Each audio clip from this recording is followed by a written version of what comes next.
Welcome to Java Forum. Now I am going to show you how to delete user with home directory in GUI mode in CentOS Stream 9 operating system.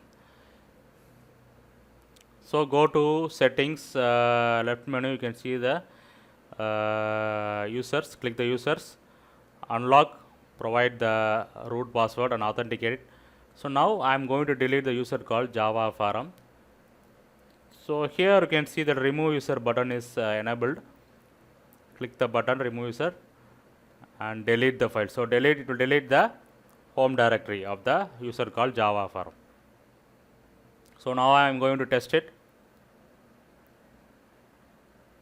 So log off the current user.